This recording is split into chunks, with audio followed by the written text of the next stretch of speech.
स्थलांतराचा जर विचार केला तर कोकणामध्ये स्थलांतराचं प्रमाण वाढलेलं असल्या कारणाने सगळे पालक हे शहराकडे चाललेले आहेत आणि एकत्र कुटुंब पद्धती ही मोडीत निघालेली आहे, आपल्या सगळ्यांना माहिती आहे. त्याच्यामुळे ते कुटुंबासह स्थलांतर करतात आणि या इथल्या शाळांच्या पटावर परिणाम झालेला आहे.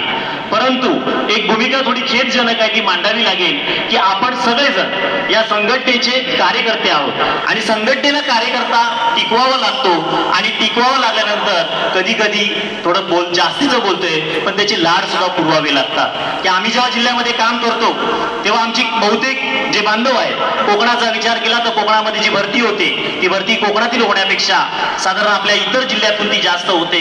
आणि माझी विनंती आहे, बघा माझी एक विनंती आहे की आपण संघटनेच्या माध्यमातून या बांधवांना जेव्हा तुम्ही न्याय द्यायला जाता त्याचा परिणाम असा झालाय की दूरगामी कोणतंही धोरण जे आपण घेतो त्या धोरणाचा जो दूरगामी परिणाम हा लगेच दिसून येत नाही तर तो कालांतराने दिसून येतो.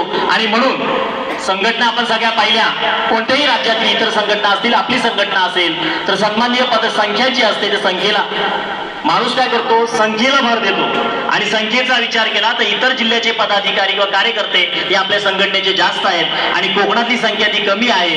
परंतु खेदजनक बाब अशी आहे की त्याचा दुर्गामी परिणाम आंतरजिल्हा बदली असेल, शिक्षक भरती असेल, याच्यातून येणारे जे शिक्षक बांधव आहेत ते इतर जिल्ह्यातून जास्त आमच्या कोकणामध्ये येतात आणि पुन्हा एकदा 5 वर्ष झाली 10 वर्ष झाली की आंतरजिल्हा बदलीने आपल्या गावाकडे जातात. पण जेव्हा ते आंतरजिल्हा बदलीने आपल्या गावाकडे जातात तेव्हा ते स्वार्थ बघतात, कोकणाच्या इथल्या विद्यार्थ्यांचा विचार करत नाही.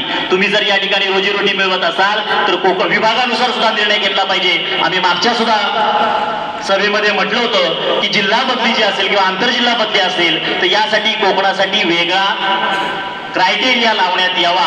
कोणत्याही शिक्षक बांधवांनी असा विचार करू नये की आम्हाला घराकडे जायला मिळत नाही. तुम्हाला जर आज परिस्थिती पाहिली, बेरोजगारी वाढलेली आहे आणि या बेरोजगारीच्या निमित्ताने जर आपण या ठिकाणी जर ती नोकरी मिळव